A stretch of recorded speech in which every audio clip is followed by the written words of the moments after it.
Hey everybody, it's Lori with the CatchaPocket podcast, and today I have episode 46, DJ Carbon. We had a great conversation. I can't wait till you hear it. He's a great guy. Check him out. In the notes to this podcast, I'll have all his links so you can hire him for an event or whatnot. Reach out, touch someone. Again, this is the CatchaPocket podcast. Like us, follow us. Ring the bell, smash the like, do whatever, and reach out and let me know how you think I'm doing. I am interested, very interested.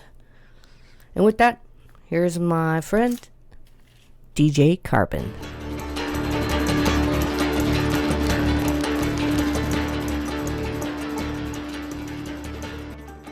I'm here with DJ Carbon, and your real name is James, and what's your last name? Bobetsky. Bobetsky. Yes. Awesome name. Fine Ukrainian name. Nice.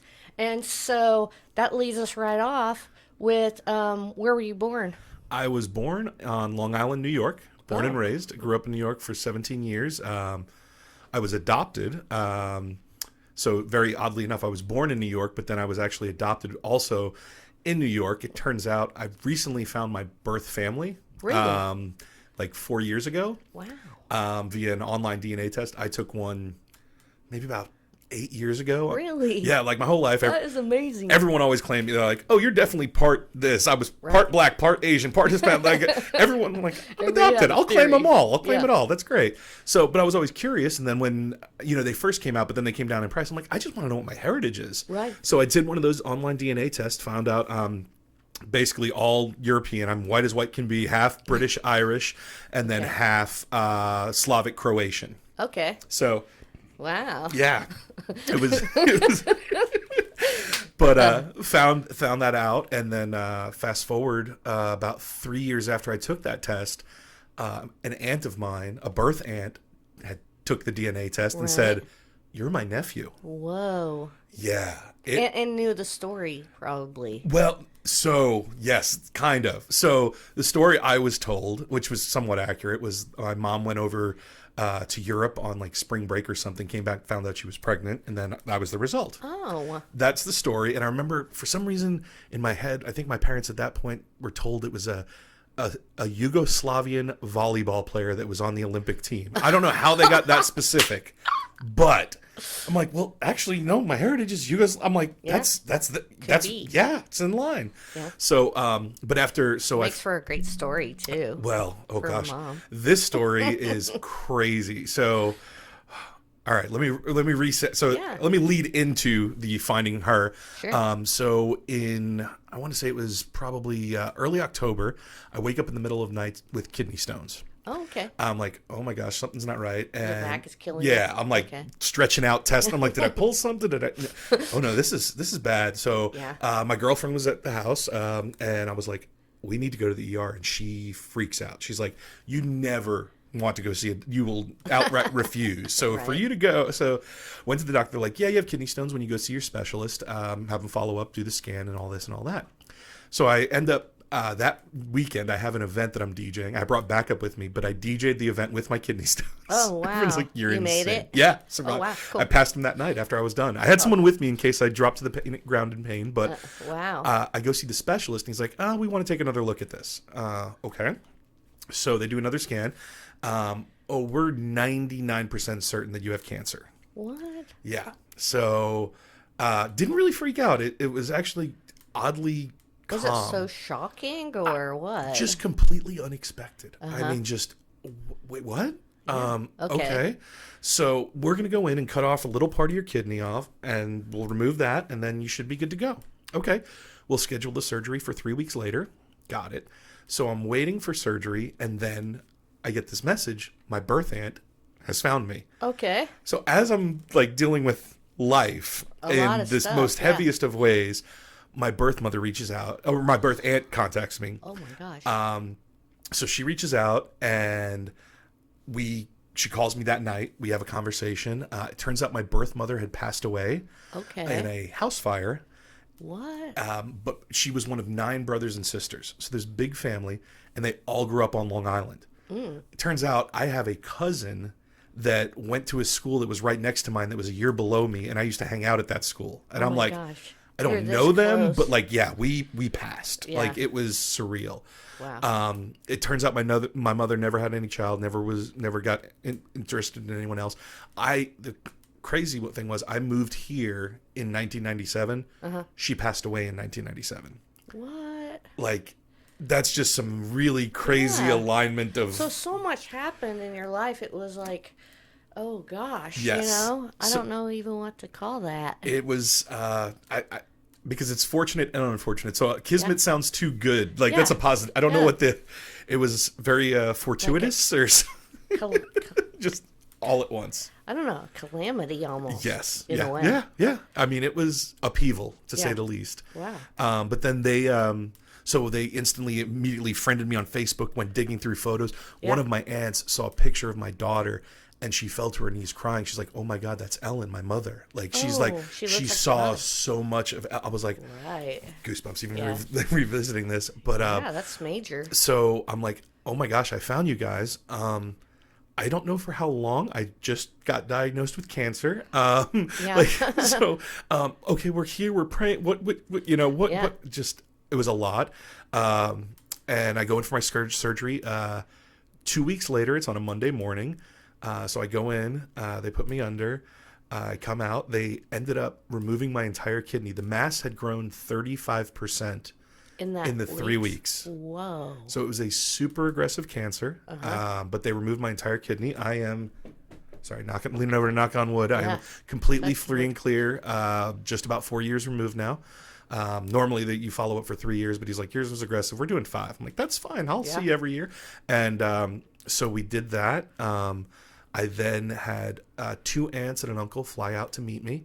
At 41 years old or 40 years old, first time in my life I hugged blood family other than my daughter, so really surreal. And then shortly after that, me and my girlfriend, we got married.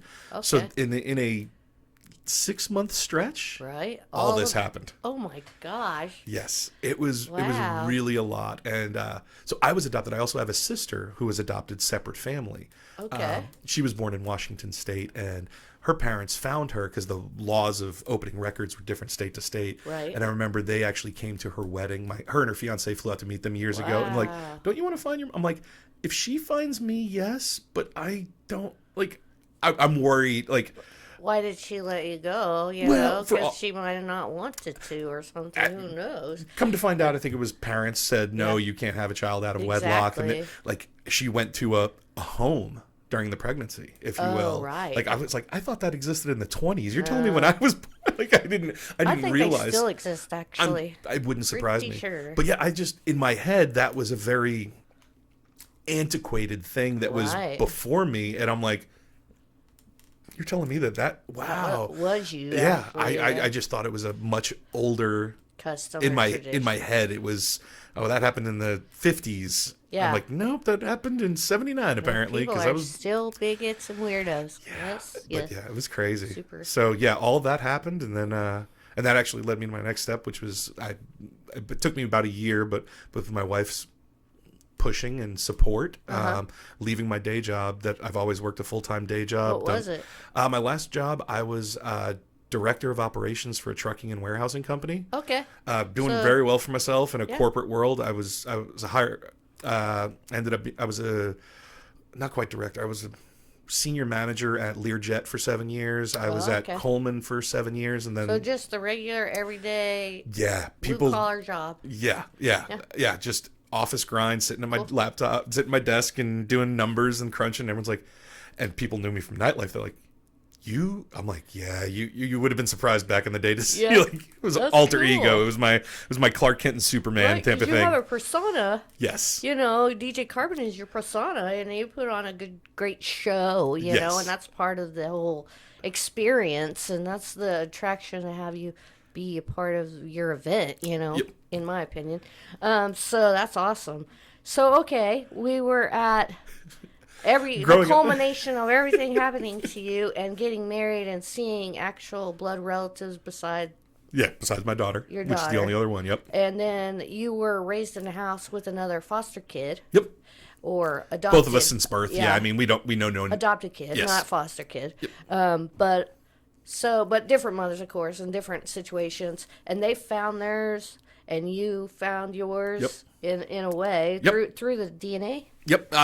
So they were able to unlock the records for my sister in Washington State after she turned 18. So they actually sent her a letter and kind of had this very removed but cordial interaction of letters, sending a photo album and things like that. Being nice. Yes. Because it's all positive, but overwhelming at the same time. Like, I remember my sister, God bless her, can be naive. She was like, are they going to take me away? Like, no, you're an adult. Like, she was 18 at this point, but, just shook her world a little bit. Come to find out, my sister has 2 full-blooded sisters. Whoa. Yeah. That actually live with the mother still? Yes. So they gave her up for their adoption. They were just too young. Right. And they ended up... They stayed together. Still together. Full-blooded sisters. Full-blooded 2 sisters. And, oh my gosh, I remember when they came out to meet, I was like, oh... people say, not just that, but, like, people say, like, environment versus DNA. They laugh the same. Their mannerisms that are, you would assume, are more influenced from your environment, what you're around. Sure. But they have so many of the same manner. I'm like, how? Like, the one sister. The other one, not as much. But the one, I'm like, very you close, guys are, like, wow. It's crazy. That's awesome. So, and now we're all just one big, bigger family. That's really cool. Yeah, no, I mean, like, me and my sister both knew our parents are our parents, the ones that raised us. Right. But we just got this incredibly wonderful blessing of an extension of our family, and they're all family, so. And you're still... totally cancer-free and everything? 100%. Yes, I just had my last checkup maybe about 2 weeks ago. And it's like, you're back. And I'm like, yeah, you told me to come back. So they're like, yep, you're good. Good to go. Yeah. All right. Well, so that brings us to probably... Well, we kind of skipped over ahead, but I was going to say... We could jump back. Yeah, well, let's jump back into you being a kid and say, where did you go to school and things? So I grew up on Long Island. I went to Comac High School in New York. I moved here... it was the day before my birthday, so it was it's pretty much the end of my junior year. I moved to Wichita, and we ended up going to Mays Mays High School. Okay. Yep. So I went there for year. Not so much. It wasn't for you, huh? My sister loved it because she kind of recreated herself and did the cheerleading thing and meanwhile I was just like, I grew up in culture and nightlife, like. I was going to nightclubs when I was like 14 and 15. You were stuck listening to Billy Bob Thornton or whatever it was. I remember my first day. So going back to the story. Billy Ray Cyrus. Oh, yeah. It was, you know what I mean. Yeah. It was. I was like, I'm in country bumpkin, and that's kind of what I expected, and that's what it was. It really is. I mean, God bless, we've come so far over these past 20 years that I've been here. It's amazing to think this is the same place. I know. It's doing better and better. Oh, every day. Every day. The more that we have the internet, too, it shows what other people are doing. I think that helps us a little. Gives you access. And we had a lot of people that kind of tried to push forward, and they might have failed, but they paved the way for the next guy to get it that much further, and we're finally to the point. You know what I mean? Exactly. Seriously. Every last bit. So... yeah, I mean, it's been amazing. But yeah, I remember when I moved here, I wanted nothing to do with Wichita. Absolutely hated it. I'm like, send me back, please. Go back.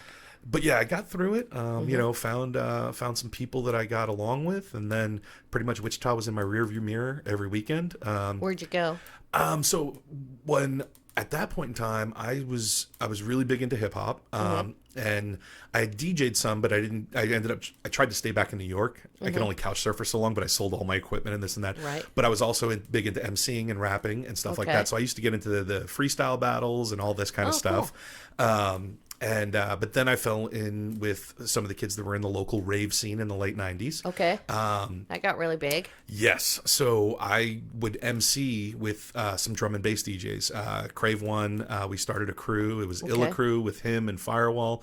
And then it became Jungle Recon, which was me, him, and Gaia. Here in Wichita? Yes. All based here. And then the surrounding areas and stuff? Or just Wichita? Downtown? Not really downtown. There were raves that would happen over at like the old Paraphernalia. Okay.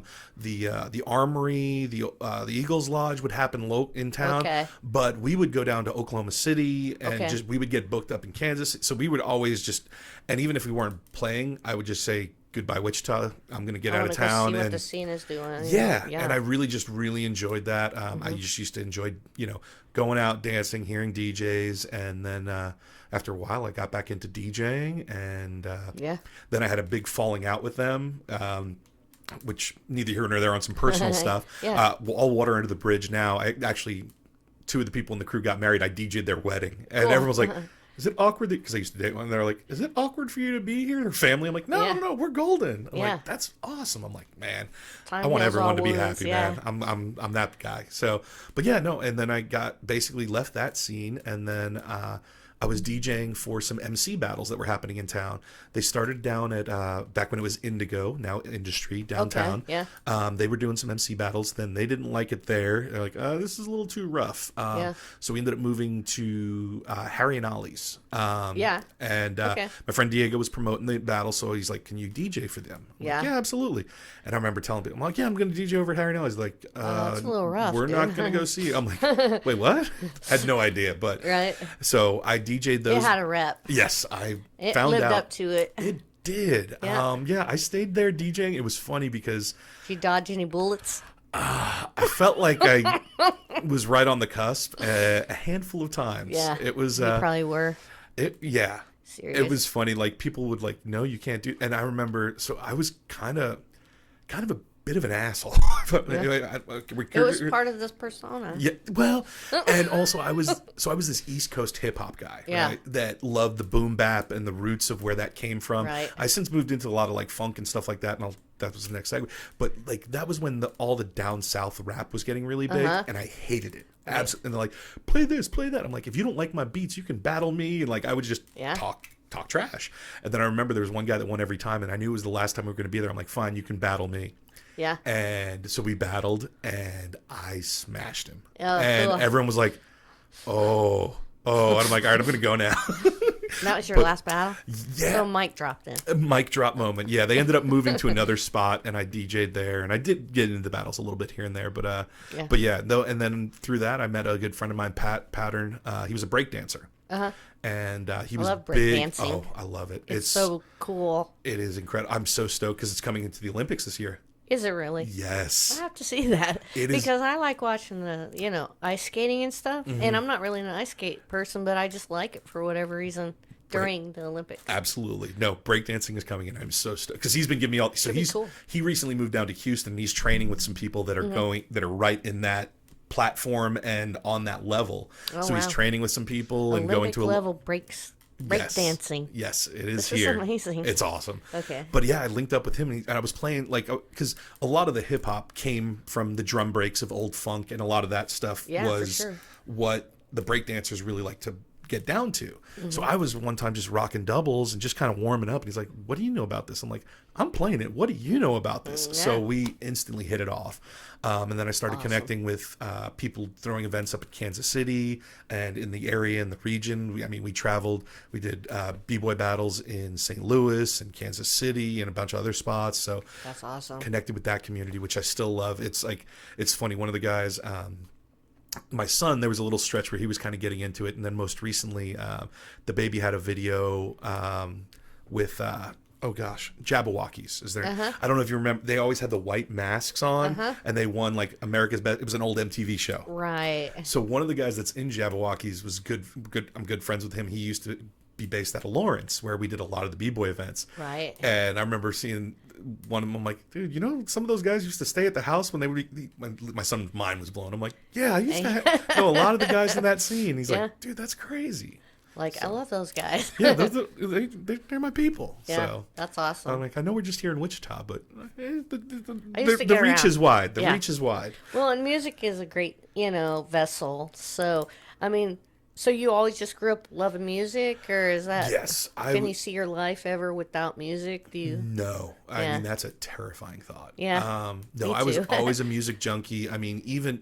Even just support, and it wasn't just hip hop or anything like that. Like hip hop, I think I fell in love with because of the accessibility of it. Mm-hmm. I didn't have to have years of training to learn how to do this, and I didn't have a forum for that. Right. But my friends were in punk bands, and my friends were in some ska band. Like ska was huge back in New York. Hip hop? What's the attraction? Was it because it's something different or unique? I think it was accessible. I think I could understand where sampling came from, and I can recreate that without years of training or things like that. And emceeing is like, oh, give me a beat, and then I can do that. I don't need to to drill and do this. And I was always big into like poetry and stuff as a kid growing up. So like writing verses was just something that made sense to me. So I was able to do that.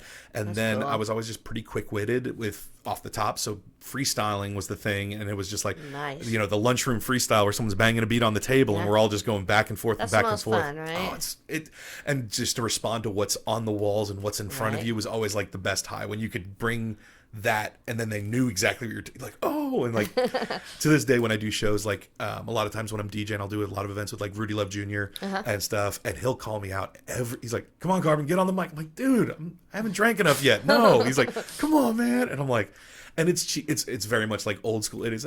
And now what we doing? We're getting down with Rudy. Who's that on the mic? It's Carbon MC. You know, just very like that old school flow. And have it beating in the background. Nice. And then we're all just jamming, and it's just amazing. And I'm like, dude, what I do is not good. He's like, it might not be technically great, but it is perfect for the moment that it's in. And I'm like, everybody gets I need to see. Yeah, he's like, it elevates everything. Yeah. And I'm like, yeah, I guess I'm just too harsh of a judge of what I'm doing. Definitely. We are our worst critic. Always. Because I just, you know, my stuff, I could go around and around about how I did this wrong, I did that wrong, you know. Yeah.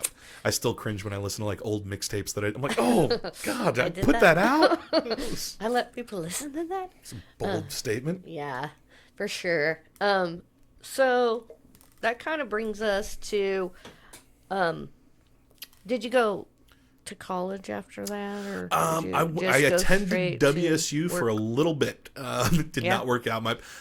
Basically my parents said, you know, if you get good grades, we'll help you out a little bit, and I just was not invested in it. I was really I think I'm like my ACTs. I didn't know what the ACTs were because back in New York we took the SATs. Right. I took the ACTs without even knowing. Yeah. Well, the night before, Mom was like, oh, I'm like, they're the SATs. They're just the Midwest version, right? She's like, no, there's a whole different. I'm like, oh, what? So I like looked at it the night before. I'm like, all right, I guess I'll get through it. And then I ended up scoring like 99th percentile. Oh, nice. And the same thing with my SATs, because I took those as well. I was super high on those and just remembered everything, huh? I had a great memory. I was not a diligent student. I didn't have the work ethic for it, but I could absorb what was given, knock it out, do it in class, not have homework, go out and be a knucklehead. Right. But which is why you're probably good at rapping and rhyming and things like that, because you just have a quick brain. Yeah, I was just able to process things, and they stuck with me by and large. So I mean, that's like good. Even DJ wise, like people will say a song, oh yeah, that's 96 beats per minute, and it's in A1 key, or you know, like so. And you can put them together. Yeah, I'm like, oh, you know, this song might go with this because I know it's got a similar progression. Right. And so. Do you test stuff out at home? Is that how you practice, and then you take it in and try it live? A lot of times, yeah. So sometimes, like a real musician would do a song, practice it over and over again. You might not practice it as many times as that, but technically you have to practice it somehow, right? I mean, there's like performance sets, if you will, like where I have this series that I'm going to do of songs that I'm going to mix. Right. So I know I'm going to play the opening 8 bars of this instrumental, then I'm going to scratch in this a cappella, then I'm going to swap the beat under here. Actual, so that's like a pre-planned thing. But a lot of times, like with DJing, because I mean, you're not going to pre-plan your entire, especially here, like you DJ 4 hours a night. It's not like you just play You're this. You're just putting together these lists, right? Little combinations. And it's like, it's kind of like a fight, you know? You're boxing, all right, I'm going to hit him with this combo. Right. Oh, okay, all right, now... All right, let me just get some filler in the middle, and then I'm going to hit him with this combo. And then I'm going to take request right here or something like that. Yeah, you just try and get it all into kind of what fits the room. And it all depends on the environment. I mean, that's been the biggest blessing for me doing this is like where a lot of people DJ. And so I think what helped me out DJing-wise, especially in this town when I kind of came up, you kind of had 2 real schools of DJing. You had the one school that said, I know what's good. I'm going to play what's good, and that's all I'm going to play. If I was in a school, I would probably be more on that side. But then you had the other side that said, I'm just going to play the hits, and I'm going to play what everyone, like, here's the number ones. And not many people went between the two. Right. First off, back then it was a lot more expensive, too. Like, to play one song, I had to spend $12 because I needed doubles of the 12-inch single, which was $6 a pop. Plus shipping, and then you hope it didn't melt on your front porch because you didn't have places to get it around here. So it was an exercise back then. Awesome. But yeah, so I think It's true. Yeah. Well, now that everything's gone digital, it's the doors have come off, Yeah. and it's terrible for making it a profitable business model. But Right. as far as accessibility to music, it's kind of incredible. Right. So there's the blessing and the curse, if you will. But I think what I did was I was like, okay, I know what people here expect or think they want to hear in a nightclub, and I know what I want to expose them to. So I'm like, all right, I'll give you this. So there's and a then, little teaching in yeah, there. I'm like, all right, I'm going to bring you over. Oh, I went too far. Okay, let me go back a little bit. But then by the end of the night, you're on my side, and Right. you're like, hey, what was that song you played? And I Yeah. mean, that's the best compliment you could ever receive is what is this? When What you is play that? yeah, when somebody's coming up asking you who I this need that is. song. Yeah. Yeah. If I look out and like now you look out and if you see people Shazamming the song, I'm like, yes, I that's did a my win. job. Yeah. I'm putting you onto something new that you did not know about, and I That's love cool. that. And now I get booked for a lot of events that are super eclectic. Like, I mean, there've been shows up at like, I remember Barleycorns. I had a big conversation. This is when Alex was helping run at, and he was like, we were talking about ska music, and he's like, oh, we got the Toasters coming in. I'm like, oh, the older ska, yeah, dude. I used to. He's like, would you? We can't think of who to open for them. I mean, you could have a Yeah. multiple genre Yeah. thing, but he's like, you could probably get in a lane that no one else could really. I'm like, oh, dude, Right. Yeah, I can. And I So did it like was some a roots ska, reggae and like totally. some second wave ska and like all this stuff. He's like, man, you actually know. I'm like, dude, I lived that life for a while. Yes, and it was just a huge and multiple members of the band came up and gave me compliments. Like, dude, you really set a tone for like when we were waiting and walking in and this and that and having like, Right. you could tell you knew Got you everybody really in the curated right- this thing and you set this platform that we were able to do ours effortlessly, and you didn't push too hard. Like, Right. it's all about Or like setup. outdo them. Yeah, you don't want to. Yeah, yeah. I just want to set you They're up the so bride. exactly. Yes, just make you look as good as possible. That's and cool. and I've gotten booked for more and more things like that, and gotten more compliments, and they're like.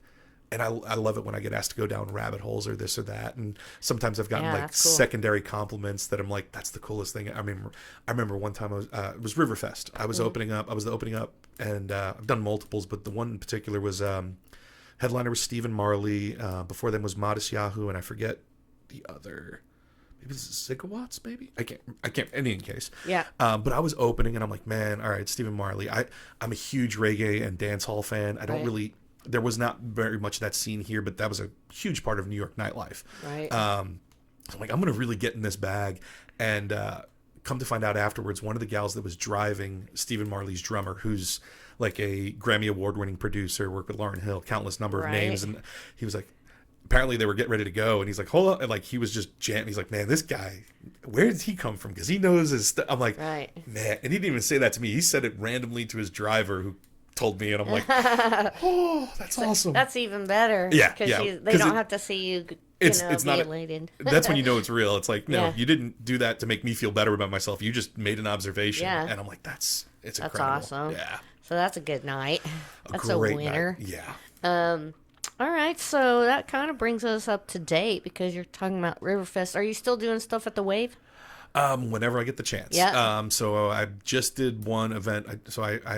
I sometimes come up with really weird ideas. Yeah. And I brought this one back. So I did it the other week, and we're bringing it back on August 21st. It is called BYOP, Bring Your Own Pool. Oh, awesome. So you just sit there with your feet in the water or whatever, So right? we set up a bunch of, they're bigger than kiddie pools. Like, I could sit and lay out in it. I'm a big guy. okay. You could fit like 4 or 5 people. So I did it once. Like little hot tubs, pools? Kinda, yeah, but inflatable. So they're a Yeah. little bit smaller than a hot tub, but you could fit 4 or 5 people in each one. Yeah. But at the end of the season, people didn't get it. I'm like, the heck with it. So I went out and bought I got like 15 pools. Yeah. And so now I just go up to Wave, set them up super early, and say, come hang out in the pool. If you bring your own, we'll air it up and fill it if you want That's your own sweet, space. yeah. But if not, because I've always wanted to throw pool parties in this town, but like none of the public pools allow alcohol, and no private pools want to open a public. So I'm like, Right. how can I throw a pool party? And I've done a lot. Like, I've DJ'd for some of the apartment complexes that have them, and I'm like, this is such a great time. I want everyone to be able If to it's come. going to be this hot, too, Yes. might as well have a pool party. So, Because it's hot. so Wave gave me the green light. We did it once. I was hoping we could do it during COVID times because, I mean, think about it. You're in your own pool. It's almost the Right. perfect socially distanced event. Like little bubbles. But no. So we brought it back this year. We did one. So we're kind of retooling. We're gonna move it back later in the day because we're doing it on a Sunday for a Sunday fun day. So Oh, that's we're gonna cool. do it like from 2 to 8. No glass, guys. No. Don't take glass to the No. pools. No. So that's cool. That's a good idea. Did you? I'm not sure about this, and I should have looked this up before I interviewed you, but did you do the Prince night? Yes.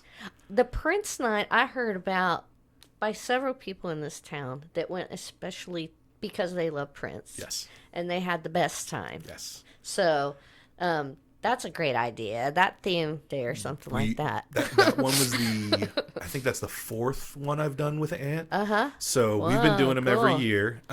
We did one know at they go over Brickyard well. and two at Wave. One I couldn't be a part of. But yeah, actually, so Prince is my all-time number one. Oh, I've I got a love lot Prince. of number ones, but like all-time number one. I came this close to going to that. Yeah. No, I remember. So I got the call from Riverfest. I got to open for the Revolution in Morris Day in the time. Oh, yeah, that's right. I got the call and I had to pull my car over. Like I'm like, stop, don't toy with my emotions. And it was me and my friend Kyle Solomon, incredible guitarist, because he's also a huge Prince fan. He's like, and normally with Riverfest they just give me a time slot and they like I put on like a local showcase. Like I'd invite like 10 or 15 people onto stage with me because I'm going to DJ, but then I'm also going to showcase where I can. And they were like, you did a better showcase when we just tried to book you because you wanted to than we could have probably put together. I'm like, that's awesome. Yeah. So it was like a live mixtape and I would have a bunch of people. But anyways, so me and Kyle were doing it. And that was the most surreal experience ever. I got to hang out and meet the guys. Day was there and everything. Yes, it was. The time was there. Yes. Oh, man. And that was incredible. Actually, so the Prince party kind of started after he passed. I happened to have that Saturday night off. Okay. Which never happened. Right. So I made a post on social media. I'm like, does anyone have a venue? I need to grieve. I need to play this music. I just give me a place, please. And then Marta McKim? Yeah, I know her. It was her birthday weekend. Okay. She's like, I'm having a birthday party. Yeah. I'm like, can I play nothing but Prince or Prince related? Yeah. So, absolutely. Yeah. I don't remember what time I started, but I left around sunrise. Yeah, I don't doubt that. And I think I played probably about 10 hours of straight Prince music without a single repeat. Really? That much? Yeah. Oh my God. I'm like, that was my therapy. I was just like, you had done it. But yeah, I mean, it was an insanely long night, but it was just such an awesome, and I remember a lot of people didn't really know what was going to happen. And it was a very small group, but like I said, it was just kind of like my therapy. I'm like, I'm just going to do this. Oh man, I wish I would have went to that. Dang, I missed that one. I've been to Marta's house. It was, dang it. It was pretty awesome. I remember going through that. It actually just came up on some photos on some timeline recently. And I was like, man, that was my therapy night. But yeah, no, it's funny. Some people have come to my house when I did that show with the Revolution. Michael Potts, a local painter, he's known for doing the murals of the faces. Then he'll do them live. Yeah, he's got a lot of stuff everywhere, and a lot of businesses. But I asked him, I'm like, during our set, can you do like a 6 foot during my set on stage? Prince? Can you do a Prince painting? So he did one on stage, so everyone got to see it. So they also don't do autographs, but I was chatting with Bobby Z, the drummer. I was chatting with his wife extensively, just chatting, just because they were on stage and this and that, and she was telling me all these like insider Prince stories about like when because cool. Prince was the godfather of their first child, and he's like, oh my god, like so she's telling me these stories, and I'm like, oh my gosh, I feel like I'm in a Dave Chappelle episode right now. I'm getting these like inside stories. This is great. But then afterwards, I had my record and I just DJ'd with, and I had the purple record. Had to have the purple one. Yeah, you had to. And I'm like, and this and that. And she's like, oh, you got, and we're just going to take a picture with them. And then she calls them back over. She's like, no, guys, get over here. Here's a marker. Yeah. You guys sign this. And because they weren't doing autographs, but she literally told, he opened for you. And they're like, oh, I'm like, I would never have asked, because I'm like, I don't want to be that guy, but she made it happen. And I'm like, by the full revolution, the whole revolution, all of the revolution. Oh my gosh. Yeah. So it's framed with a picture of us right next to this huge 6 foot by 3 foot Prince mural. Beautiful. Yeah. That's a good time. It's a great time. And then being a DJ got you that, so it's pretty neat. I've worked with Adam over the years, and he's linked me up with so many. Adam Harkey, one of the main guys at Wave and big booker for Riverfest, and he's linked me up with so many things over the years. I remember when I first met him when he had Harkey Records. Yep. And he threw LIV Fest. He's been great for Wichita, and if he ever wants to come be on the podcast, I'm plugging that right now. That's a good idea. Adam, reach out. Yeah. No, Adam is a great guy. Him and Jesse, they're incredible. Yeah. Know them very well. But yeah, he's opened a lot of doors for me that I didn't even think were doors, but he's just like, dude, I see what you do with this or that, and it's granted me opportunities to just do what I do. But yeah, going back to LIV Fest, I remember that was like I guess it was the second one, and it was a follow-up. So one of my favorite musical moments in Wichita. Yeah. Jen Ray currently owns the Monarch. She used to be the manager of Rock Island Live, or Emerson Biggin's Rock Island Live, downtown. Mm-hmm. So they used to. I started off there on Wednesday nights. They had a show that was called Rockstar Thursdays. Mm-hmm. That Nana, he runs Festive ICT, which does Taco Fest and shop. He had this event, and basically it was like acoustic act, hip hop act, and then a band. And they kind of had a connection with like a Tulsa and OKC, so the bands would kind of rotate. So it was kind of like a little circuit that people would be working. Sure. And I started with that, and then I was DJing for one of the hip hop acts one time. He's like, "Hey, can you play between acts?" I'm like, "Yeah, why not?" And it just went over really well. Yeah. So he's like, "You come back."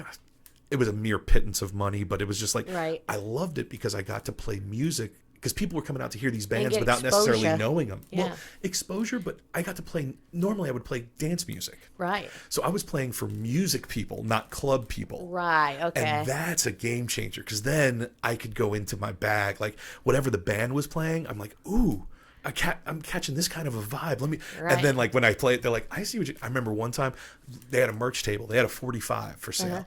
I went over, bought the 45, and I did a mashup right on the spot. I started playing their song, and then I threw a beat under it, and then I started scratching their record. Like, what is happening? They loved it. This is nuts. Yeah. But then, so Jen Ray, she gave me Wednesday nights. She's like, you're getting more applause than the bands for your 5-minute sets between, because you're just doing this weird, crazy, random mashup stuff. Yeah. Stuff people know, probably. Throwing it in a completely blender and just like, what? That doesn't make sense, but I love it. Yeah.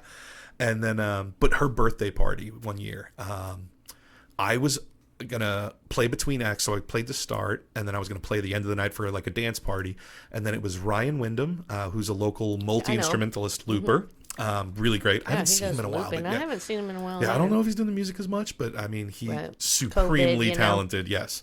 And then it was Carrie Nation and the Speakeasy. Well, I'm a huge fan. And they put on a heck of a show. They're rowdy, to say the least. Yeah. So we're on the stage in the back of Rock Island, on the outdoor patio. And they're like, all right, up next we got DJ Carbon. So, with how big they were, they're all spread out. And I'm like, all right, let me wiggle between you guys and get behind the table. And all right, I'm ready to go. And then they start going into another song. So I'm standing there like, what am I supposed to do? Just stand here? Do I scrouch down so I'm not like, I don't want to be on, Yeah. I'm like, what the hell with it? They're a jam band, when the string broke, they went off for 10 minutes just waiting for whoever to fix. So I'm like, all right, let me just cue up a little sound. I just started adding a little drummer looks over me. Oh yeah. Like one by one, everyone gave me the nod. Like let's do this. So next thing I know, and it's funny, this happened kind of like right when everyone had a phone on their camera, but you didn't have video just yet. So it's one of those things that's incredibly not documented. It's one of the nights I wish I had some more of a record of, because but the next thing you know, we're jamming. They start going into a cover of Wu-Tang Clan with me scratching. And then I'm like, oh, keep that beat going. And then I started dropping like Outkast acapellas over their instrumentation. Oh, shoot. And everyone's like, what in the F is happening? Like, why did they have a bit? Why is there Wu? This is incredible. Like, and like a lot of like scene people were like, dude, that was one of my favorite moments ever. Yeah. And there's no known memory outside of those that were in the room. But after that, we happened to be on the bill for LIV Fest. I think it was the second one. And we were back to back. Okay. So he's like, you're coming up on stage during our set. I'm like, this is so cool. Yeah. And love those guys to this day, and still see them whenever I can. And we're like, we're going to relive this at some point. I'm like, man, that was a great time. That sounds awesome. That really does. All right. Well, okay. what are your plans for the future? Like, what are you thinking So your next year looks like? right now, so I'm doing this full time, which is wonderful and terrifying, but it's already like the past this month is a little slower. I think I've only got like 16 events, but for the past 4 months, I've had 25 to 30 events every month. Whoa. Yeah, You're it's going to take lot. a little break? I'll take it as it goes because I know like first quarter is going to be slow. It always is because I'm doing a lot of corporate events, a lot of weddings and things like that. So, but yeah, they pay well. They pay. That's how I'm able to make a living is doing those things. So you can have those fun nights where you make a pittance, but Exactly. you get to stand on stage with Carrie Nation. And... There's things I do for love and things I do for money. Right. If I could do both of them, and even the things I do for money, what's cool is at this point, most of the people booking me are like, no, do the carbon thing. We trust you.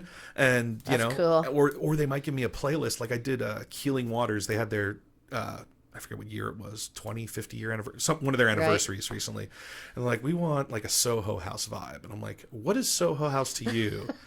And they sent me a playlist that the curator of, so Soho House is like this special club. It's like a country club in the middle of huge metropolises, but it's super exclusive. Is kind of what it is. And I'm like, I originally thought it was going to be like housey Ibiza kind of vibes. Yeah. And then they sent me a playlist and I'm like, oh no, this is like all like post-disco. No, it's like post-disco, early 80s boogie funk. And I'm like, this is my stuff. Like I've been through the playlist. I'm like, I already have like 80% of these songs and I know exactly where it needs to be. So like I get those opportunities like, and I'm like, and I have to tell them, I'm like, cool. You know that the music, yeah, I'm like, you know, the music that we're going to play is going to be too cool, not too cool, but it's not going to be known by the people that are at this party, right? You're going to be over their heads. Right. Is that okay? Because some people, like, they say they want that, but they don't really know what that means. Like, no, we want everyone singing along. I'm like, that's what I thought. But they're like, hurry up. They're like, no, this is what we want. I'm like, okay, we're going to be too cool for the room. I'm with it. Right. And they absolutely loved it. But so I get cool opportunities like that. But yeah, right now, the main focus for me is trying to maintain that balance of the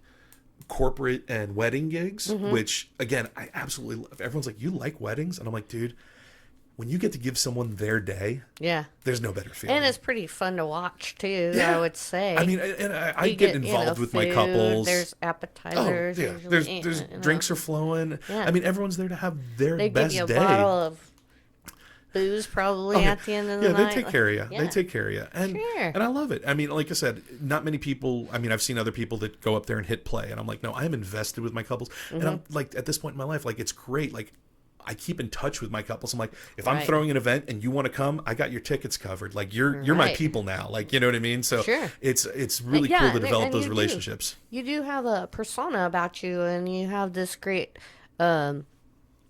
vibe going, you know, and you make people all happy. So that's what it's all about. It's really cool because people are like, man, you're just a genuine. I'm like, yeah. And everyone's like, you don't really have any. And I've never had, the only time I have an ego is when I'm in a battle, and then I'm like, oh, Hulk smash. But you got to, you know. Yeah, there's a time for that. But no, I always say, like, humility has served me well. Right. I'm a couple things. One, you're the biggest DJ in Wichita. I'm like, that's not going to get me a cup of coffee. Okay. So what is that? And then everyone's like, you're a really great DJ. I'm like, I'm a great DJ. I play other people's music. Don't get me wrong. I'm really good at it. Right. But I'm not I create some things, but I'm not a musician like that. I respect and have too much respect. And I don't, not to say that I don't think DJing, I don't think turntables are an instrument. I think they are, but it's a different thing. You know what I mean? So, but people are like, oh, you're really, I'm like, yeah, I'm good at it. But at the same time, I'm not creating the way a lot of these guys are that I have so much respect for. And I appreciate it and I will take it all day. Right. But I don't think I'll ever probably really accept it. And that's okay. Like I said, humility has served me well. It is a good thing to be humble and, you know. Just stay down and just be happy with what opportunities present themselves. Looking up if you're down a little bit. Yeah. Hey, have you ever had, this is just a Lori question, have you ever had a downer DJ gig where they wanted all sad shit? Oh, and boy. I don't mean just like the blues or something, but I mean like Morrissey's, and let's all get down in the dumps. Have you ever had one of those? You know what? I've never been requested to DJ a party like that. Yeah. That being said, I had a large number of live streams during COVID that were very, very somber and depressing, and wallow in my misery while I polish off this bottle of whiskey. Yeah, I figured. And everyone's just like, yeah. I'm like, I am alone. I really. I used to be an introvert, and COVID hit me real bad. Yeah. Real bad. I think everybody a little bit in a weird way. We've all got like this COVID PTSD thing going absolutely. on. I used to be an introvert. It's funny. I not long ago, me and my wife went to a wedding back in New York, and all my friends growing up, they're like, he was the most cripplingly shy person we know. And she's like, I don't believe you. And I'm like, I was horrifically shy. Could not talk. Timid, just too scared to talk to anybody. Terrible. And I'm like, so when COVID hit, I'm like, I used to be an introvert. I'll be fine. I'm like, I don't know what happened to that person, but he is dead and gone. I need human interaction. Yeah, I need to go constantly. See people's faces right now. Yes. Stat. I find it all the time now. I'm like, if I burn myself out by just doing too many gigs, I'm like, I'm going to take a day off, and then I'm just so tired. I'm like, I'll make it 2. And then I just go into this little wallowing, and then I spiral down. That's when the DJ party of sadness is. Yes, pretty much. And then I'm like, I need to get out. I'm like, do not burn yourself out to where you go into that little spiral, because I've already done it like a couple times in the past year. I'm like, don't do that. I mean, it's only a week or 2, but I catch I'm aware now. Yeah, same. And I'm like, nah, hey, just don't burn out, and then get out. If you do burn out, make it a point. You don't have to do a gig, but just get out for the sake of getting out. Go play pinball. Go have a drink. Go socialize. Exactly. So at one point I had a whole playlist, and I'm sure I still have it. I haven't touched it in a while, but like I got into it during COVID times, and it was the melancholy playlist, and it was all about these feelings of just. Yeah. Like nothing's good enough. And I'm just like I enjoyed playing down that rabbit hole and finding the right songs, and I'm like, ooh, that goes on that list. This should go there. Yeah, put that on the list. Yes. Okay, so James, I was going to ask, do you have a story of inspiration that you'd like to share? Man, gosh, at this point, I'm not going to lie. This completely goes away from the humility thing I was just mentioning. But in all honesty, I constantly reflect on the story of my kidneys and cancer and family. And that inspires me every day to continue doing what I'm doing, because I found greater quality of life and satisfaction in all these things. So my own experience drives me a lot. That being said, I find so much inspiration in the camaraderie and brotherhood of the not just musicians, but the artists in this town. Yeah. I've really become a part of a lot of different communities, and constantly find myself,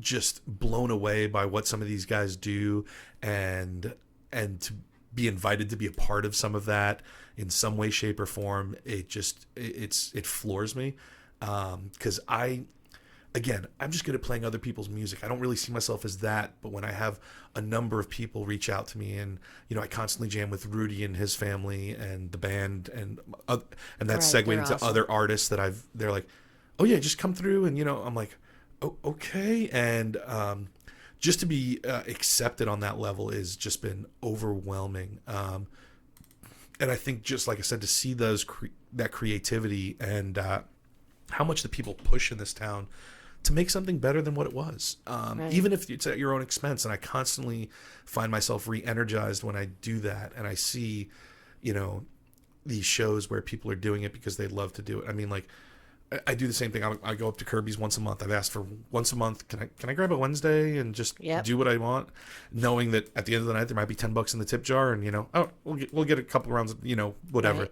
And here's some quarters, play some pinball. I'm like, I'm okay with that, because it's a place that lets me do what I want. Like experimentally, anything. Really. Yeah, and a lot. It's like sometimes it's been heavy on like the R&B and soul, and like the old school stuff that I really love, but I really don't have a place to play. Right. And I'd love to find that, but until then, like, Kirby's like, hey, you can do whatever you want here. Yeah, we love it. And I get down with it. And I mean, and then, the next time I do a Wednesday, then it's a dance party. And you never know what way it's going to go. But it's, and I love that freedom. Like, I could start here and then I might end here. And I don't know. Yeah. But hey, if you're not here, you're not going to know. So show up. But there you go. But I think, like I said, I think the artists in this town just constantly inspire me. And to see every time when I see someone pushing a new thing, and I get so frustrated because my schedule doesn't always allow me to. I mean, I know, like, last week was Yada Yada Fest. And I heard about that. Was awesome. I mean, I love what they're doing with that. I mean, I love Oddfellow Hall. I love, like, Jimmy in the kitchen there. Like, culinary is off the charts. Right. And, Cody with the bar is doing great stuff. And they're doing these chef's dinners. And, like, so, like, I feel like I'm a part of that group, and I'm a part of the venue group, and the music group, and the DJ group, and they're all people kind of pushing for this better thing. Absolutely, we're all pushing together, to make it better. I mean, some of the artists, so the physical artists, if you will, I left my day job 2 months before COVID hit. I'm like, I'm making the leap. I'm gonna be a full-time DJ. COVID hits. Oh shit. It's a bad idea.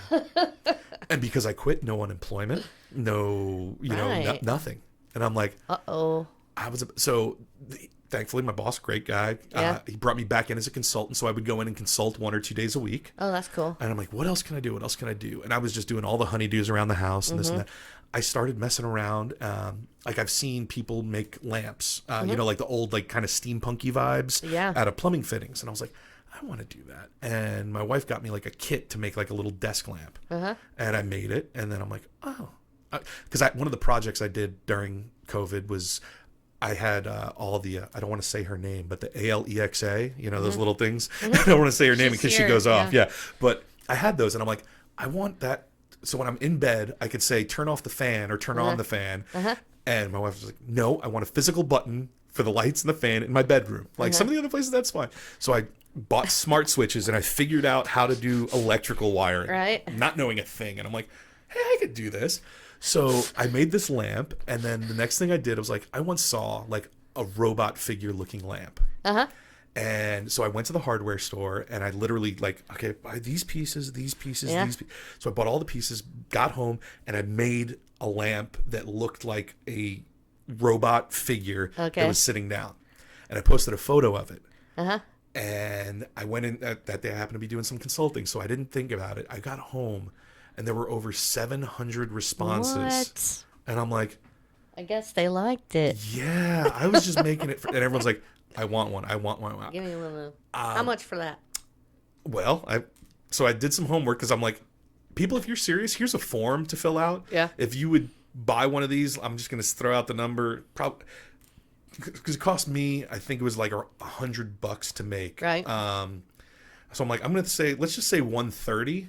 So that'll cover some of my labor. And then if I get enough orders, I could see about getting the stuff in bulk and bringing the cost down. Right. I ended up selling about over 100 of these lamps. Oh, holy cow. Yeah. Nice. And like, I'm like, I don't know what I'm doing. And I asked some of the artist guys, they're like, all day and night. They're like, you're not making a lamp, you're making art. I'm like, how do I price art? I don't know what I'm doing. He's like, well, these should be $250, dude. That's what I'm like, oh, I might have missed the mark. Okay. But I sold a bunch and it got me through COVID. Now I've got all these parts in my living room that I got to go back and revisit because I wanted Maybe you should make something else. I don't know. Though. A lot of people, they like those robots. Father's Day and Christmas, everyone's like, dude, are you making more of those? You making more? Crank them out. And I could make, like, I wanted to do some, like, custom ones that are, so I made one for my good friend. I made it, he was in a breakdancing position. Oh, cool. And I mounted it on a record. Oh, nice. And I'm like, he's like, this is the coolest freaking thing ever. But I know, like, a lot of my friends, and they're not to say they're adjustable, but I could figure out the right pose. So I'm like, I know enough people that, like, own a yoga studio. I should put one in yoga pose. What yoga studio don't want this, like, cool this lamp? Cross-legged cool robot lamp. Yeah. So that's the I had people that bought them and they're like, I want to invest in this. I'm like, invest? It's me at my kitchen table with a soldering iron and a heat gun. Give me $5,000 right now.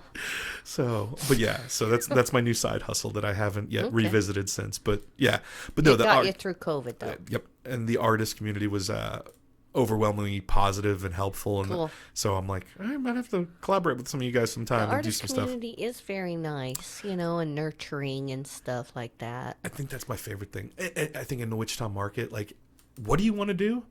Yeah. If I don't know someone, I know someone that knows the right answer. Right. Like, and everyone is that accessible and They really normally are. responsive. Usually, yeah. I mean, other than a handful of people, like, And that they're are extremely busy, yeah, the most busiest people. but they literally make the time, and They that's will. it's absolutely incredible. I mean, that's what I to see that and be like, oh yeah, we can have a conversation. Sure. And I'm So like, I'm glad you're like that because you're here now, catching a pocket with me today. yes.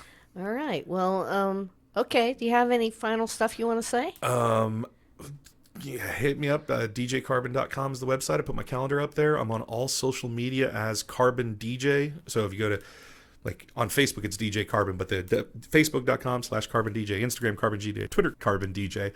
Pretty much across the board with all those things. TikTok too. I'm doing that and trying to figure it out. And I love TikTok. I'm getting into it. I've got my new little 360 camera, so I'm getting all kinds of cool content. I want one of those really bad. I think They're they look so fun. good. And there's, fun. I'm now getting paid to take photos and videos at I events. saw some of your photos. They're looking pretty cool. I'm like- Did you use a fisheye lens on one of them? No, it's the 360. Oh my It's all in that gosh. one camera. It's So so you can cool. get the video and the photos all in there. And then, so I got that. And I also do DJ lessons, which Yeah. is some of the most I bet it's fun. satisfying. Yeah. I Do you got have a whole most nother fun? story. I have a Yeah. whole nother story. Yes. No, so I do lessons up at Guitar Center, and Okay. one of my students, she's 8 years old, Oh man. and she gets it. She Yeah. came in with a very small, like, opening price point little controller, Uh-huh. and she maximized it and did all the things. And the faders were starting to go out because it just isn't built. Uh-huh. And her mom comes to me and she's like, do you think? Is it crazy to think about getting this, or Yeah. should we get? I'm like, well, there's a couple tiers. I bought 3 things before I had my first Pro setup. I wish I would have saved the money and bought the Pro. Yeah. And you're gonna have resale value and this and Right. that. And then shortly thereafter, she comes in and has the exact rig that I have, and I'm like, I love you. Like, I would never push you to do Yeah. it. And then, but we didn't have a recital program, so I DJ at Margaritas periodically. It used to be weekly, but now schedules, it's been crazy. Yeah. But I asked the new owners, Jonathan, I said, hey, if I have a student, because I normally start at 8 o'clock, which is dinner time. Yeah. I'm like, if I have a student that's capable, I'm not going to set anyone up for failure. I want them. Right. Could they come in and open for me, maybe play 30 minutes before I do with like a planned, rehearsed set? He's like, absolutely. So we did it. This was maybe And about she's 3 8 weeks years ago. old? 8 years old. Holy cow! What's her name? Killed it. That is DJ Keaton, and she's a rock star in the making, and she's better than half the guys I see out DJing. Awesome. And I'm like, she doesn't know all the music yet, but she's got the physic.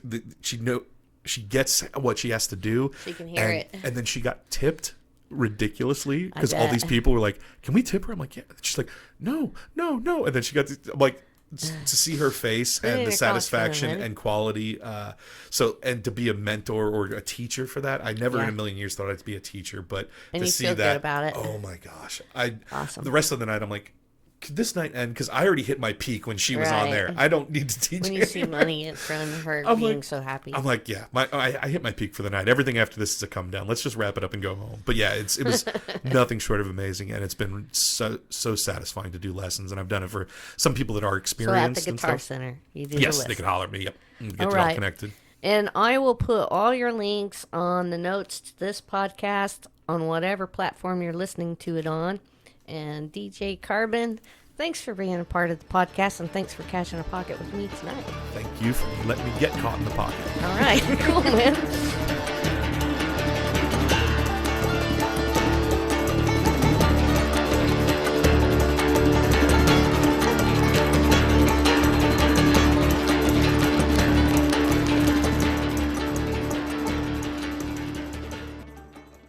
I'd like to thank James Bobetsky for being a guest on the CatchaPocket podcast. I'd like to thank you guys for listening. I hope you guys like, follow, subscribe, like James's stuff, Carbon DJ, and I hope you guys catch a pocket you can be proud of. See you next time.